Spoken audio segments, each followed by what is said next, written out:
you guys. You know that I do, don't you? I love you so much. God bless you, every one of you. You are awesome. There is no audience like our audience, I swear to God. Nowhere. Thank you for who you are. Hey, listen, I'd like to thank FM News Talk 104.7 and especially my boss, Jay Bohannon, who's right down here in the corner. Don't we love FM News Talk 104.7? God bless them, really. They let us do so much, and I know you appreciate that. Well, it has been just a little over a year since our very first Tea Party, and a lot has happened in just 1 year. We've shown up at town hall meetings in congressional districts all across this country. We've made rallies like this, even larger ones in Washington, D.C., and I was in the one in Washington, D.C. Over 1 million people were there. I insist on it. People are so fed up with the government, they just dropped everything and showed up, just like you did today. And you know what? The left just hates what's been happening. And they've taken to name-calling, right? The most recent criticism, we're an angry mob. Let's turn around. Do we look like an angry mob to you? No! I'll tell you one thing, we're a good-looking mob. I'll tell you that. Woo, we are good-looking. But we're being criticized for our anger. Make no mistake about this. And it scares them. And it scares them not because they honestly believe that we're going to spit on someone or because we've yelled out a derogatory slur or that we wish them bodily harm.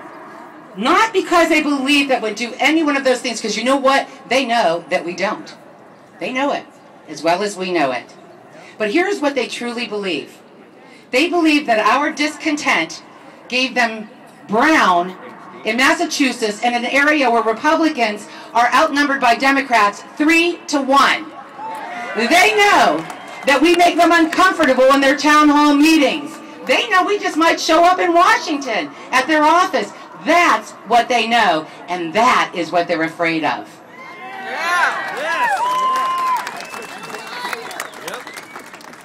And do you know what else they know?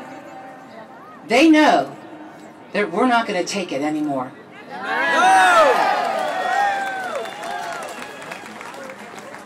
So don't allow them in their fear to turn your anger into something that you should be ashamed of.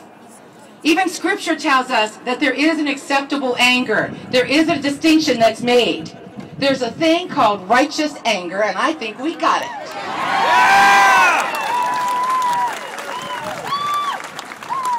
When we look around us and we see the arrogance and the determination to destroy a country that God has sanctioned, to see ourselves stripped of our God-given and constitutionally affirmed rights and liberties, we're angry.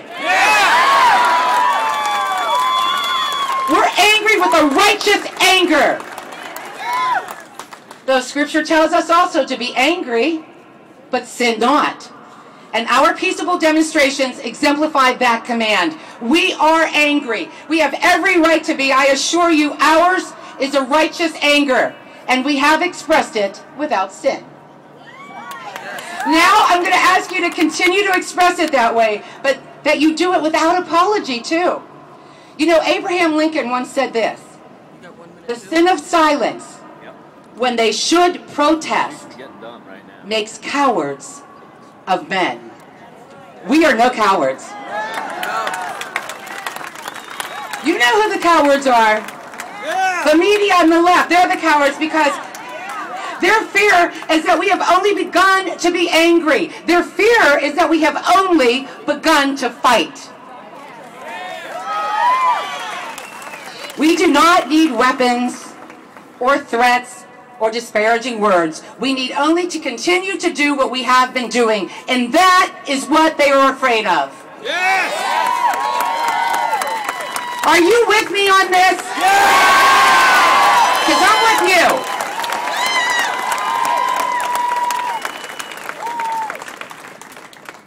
I'd like to introduce you to someone who I believe is a very spiritual and very knowledgeable person based on all accounts that I absolutely trust. He's a national spokesman for Freedom Works and the Tea Party Patriots. He's the host of Hot Tea Radio and a former NAACP chapter president. And in fact, following this Tea Party, he's going to be delivering the closing speech at the Washington, D.C. Tea Party later on today, if you can believe it.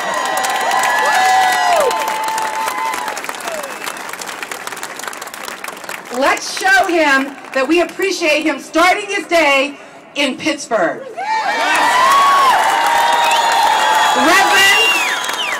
The Reverend C.L. Bryan. Welcome him, please. And I stand here proud to tell you that I am glad to be an American. We are still the greatest nation on the face of the earth. 1 year ago, when we started this journey, there were many who thought that the odds were against us. We bring this message today that anyone foolish enough to think that the American spirit can be bet against and that American resolve can be bet against had better think again, because the American people are here to stay and the American spirit will go on.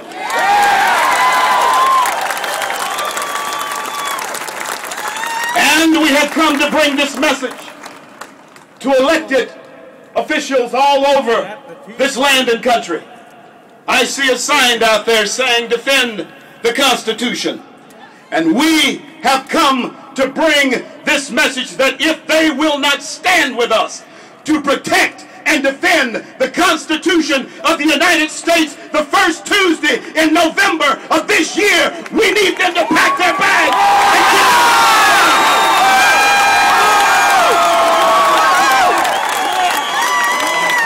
because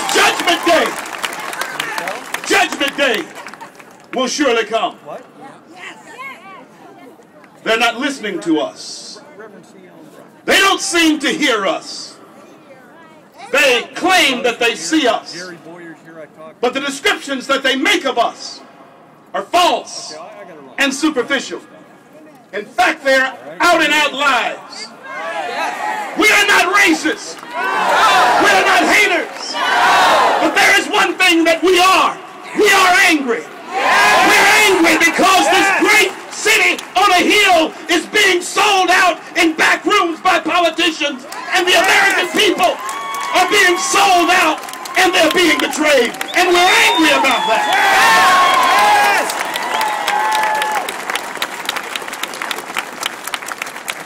Patriots, hear me today. We must be vigilant because we have an enemy. This time, not an enemy without.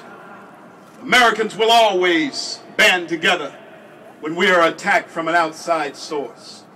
But one of the things that we must fear and one of the things that we must be vigilant about is the enemy within.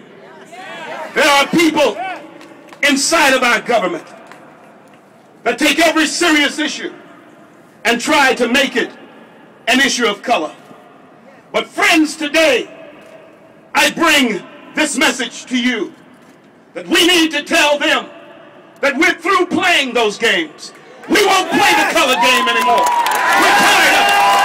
We're tired of being lied on. We will not play the game any longer.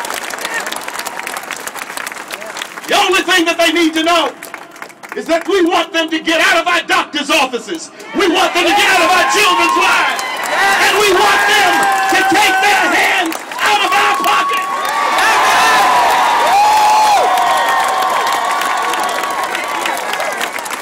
Leave us alone.